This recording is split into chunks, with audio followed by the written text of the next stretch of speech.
যা যা আমি আইনজীবীর চোখ দিয়ে দেখতে পাচ্ছি, যা যা আমি অল্প কিছুদিন বিচারপতি ছিলাম হাইকোর্টে 6 বছরের মতো, তার চোখ দিয়ে দেখতে পাচ্ছি, সেই কথা আপনাদেরকে বলবো।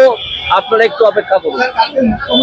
আমি স্পেসিফিক অভিযোগ করছি, আমি যখন ভোটের প্রচার করছিলাম আমার এলাকা, আমার কনস্টিটিউয়েন্সিতে দিনের পর দিন শুনেছি হিন্দু এবং মুসলিম দুপক্ষের কাছ থেকেই শুনেছি যে তারা দুয়ারে সরকারে গিয়ে বিভিন্ন প্রয়োজনে নাম লিখিয়েছেন। কেউ বার্ধক্য ভাতা, কেউ বিধবা ভাতা এসবের জন্যে, কেউ জল পাওয়ার জন্যে এলাকায় কিচ্ছু হয়নি। সুতরাং এইটা একটি রাস্তার ভাষায় বলতে গেলে ঢপের চপ।